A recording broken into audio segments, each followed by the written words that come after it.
Well, it looks like the study is finally done on the Cape Cod Canal bridges. With me today, Stephen Tupper, Transportation Program Manager for Cape Cod Commission. The evaluation study is done, and MassDOT has a study that's somewhat done as well. There's a whole lot to talk about today. Absolutely. And everybody loves to talk about the bridges. Absolutely. I'm sure it'll be a topic of conversation at many holiday dinners coming up. So I'd like to lay out some of the basic status on each of the studies. Okay. So there are two parallel studies going on. The Army Corps of Engineers is doing a major rehabilitation evaluation of the Bourne and Sagamore bridges, and then MassDOT is doing a canal area transportation study that looks more broadly at infrastructure around the canal area. Okay. And both of these studies are at a similar phase. They're hosting their final public meetings, which will then go into a final report. So an important stage for folks to get involved. Right. Let's just back up a little bit too. Studies are important before you go into any type of construction, you know, these evaluation studies. So they're looking at a whole bunch of different factors. What type of factors do they look at in these transportation studies? Absolutely. Specifically, the Army Corps study is looking at the structural integrity of the bridges, something they keep a close eye on. But at this point, they're kind of taking a pause and really evaluating the structure and how it's going to perform in the long term, looking at what would be the cost to continue to maintain it versus replace the structures, and what would be the environmental impacts, what would be the impacts on the community of either of those alternatives. Okay. And then the MassDOT transportation, you know, you know, we were just talking before the Belmont Circle, you know, the rotary at the end of the bridge. Mm-hmm. That looks at the overall traffic patterns of both bridges and what's in between and on the ancillary roads. Absolutely. So a big challenge of the congestion that we feel at the canal is a lot of the approaching infrastructure that is certainly not living up to the modern day needs of the transportation system. So they'll look at potential improvements for vehicular access in that area, also looking at non-motorist access, so looking at improvements for pedestrians, cyclists, and how to improve transit in the area. So that looks very comprehensively at the transportation system in the scope of their study.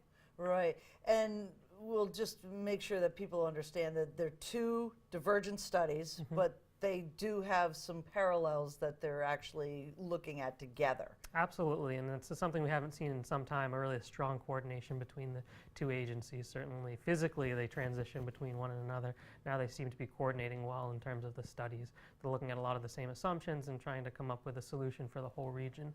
This is a big once-in-a-century decision, really, what we do with the bridges and all the right. approaching infrastructure, so that coordination is very important. Right. And the studies really aren't available to the public right yet, are they? So a lot of the information to support them are for the MassDOT Canal Area Transportation Study. They have a project website that's up and available, and there's a series of public meetings with documentation for the last 4 years or so. So a lot of information to dig into there. The Army Corps has a little less available at this point. Really, their approach is to share it all during the series of public meetings that they have coming up in December. That's an opportunity for folks to see what the Army Corps has been working on and also weigh in with their opinions as well. Right, and there are several meetings starting Tuesday, December 4th. They're going to be at Bourne High School. The 5th, they're going to be at Plymouth High School. Because again, it's not just the folks that live on Cape Cod, it's the people that live off the Cape and try to get to Cape Cod, either for their work or for deliveries or commerce. Thursday, there's December 6th is Nantucket High School, because the islands are affected. Absolutely. Martha's Vineyard is the 11th, and then finally Barnstable on Wednesday, December 12th. So there's a number of meetings that people can attend. Kind of talk a little bit about how the commission fits into all of this. So we've been participating on the working group with the MassDOT Canal Area Study, so weighing in at important decision points along the process. And also just more globally, we're bringing a perspective of all 15 communities to these studies. And we want to make sure that these entities, state and federal entities, understand the importance of the bridges to our region. Certainly folks complain about the traffic in the summer, but it's not just that. It's really the lifeline for the entire region, and having reliable bridges is critical to the long-term sustainability of our region. So really bring that and make sure we bring the perspective of all 15 communities to the table. Right.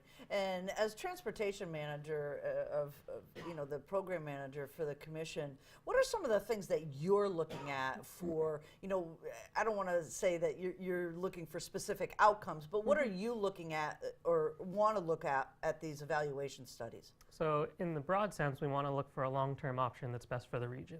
But more specifically, there's a whole host of considerations in that. So from the most local, certainly the canal splits the town of Bourne, and there's some very unique challenges there in terms of emergency response, getting folks to school. So we want to make sure those local considerations are being well addressed. I know the town's also been very highly involved in this study, but we also want to make sure it's understood that it's important to all 15 towns, and that reliable access over the bridge is important for the long term. Certainly in the last round of construction at the bridges, we acutely felt the impact on our community, and the thought of having that more frequently in the next coming years it would certainly be a challenge for our region. So we want something that really thinks long term what's best for our region. Right, and when we talk about repairs to the infrastructure, when were these bridges built? These bridges were completed in 1935, only took 2 years to construct, so a little bit different back in those days, but they were built for a time very different than today. Back then, Cape Cod had a population of about 36,000 people. Today, we're over 200,000, and certainly the visitation here, the seasonal visitors, over the bridges, we get about 35 million trips a year. So that's certainly a heavy toll on those structures. Wow, Mm-hmm. I didn't realize 35 million trips over the bridge each year, so these are very critical links for our region. Right, and the narrowness of these bridges means something too, right? Absolutely. It's about 40 feet wide for 4 lanes, so that's about 10 feet a lane. A modern travel lane for that class would be about 12 feet, so certainly very narrow, and there's no shoulders. That's the critical thing. Every bridge has maintenance activities, but a modern bridge has shoulders that allow for those activities. Really, that we're very constrained with the current cross-section of the bridge, and there's really nothing they can do with them. So the challenge is that going to be the story going forward, or are we going to have something that's a little easier to maintain? Right, and that means too, as the approach to the bridge, obviously from Bourne and from the Sagamore, then onto Route 6, which is a little antiquated as well. Is MassDOT actually looking at that piece as once you come over the bridge, even if it might be a new one with wider lanes and more lanes, coming into that constrained old? Absolutely. So that's an important component of the MassDOT study, is looking for, if there's a replacement bridge, what needs to happen to accommodate it on the approaching infrastructure. A new bridge would have a different profile. Right now you go up and down over the bridges, Right. so this would be flattened out a little bit for better safety, but that really has a trickle-down effect on the infrastructure. So there'd have to be some significant improvements down Route 6 to accommodate that. And some of the discussion so far would be a potential of adding a lane all the way down to exit 2 to kind of smooth that transition onto Route 6. Right, yeah, that's the bottleneck, it seems, in a lot of ways. Anything else you want folks to know about the studies and the meetings coming up? Certainly, I just want to emphasize the importance of making your voice heard in this. Certainly through the working groups that MassDOT's been doing in the public meetings, we've had good attendance so far. But I think we want to make a clear message to our state and federal partners, the importance of these structures, the importance of making a decision that is in the best interest of this region. I know there are diverging opinions on some of the details, but I think we should have a clear, unified message that something needs to be done for the long-term sustainability of the region. Right, and they can find the meetings where?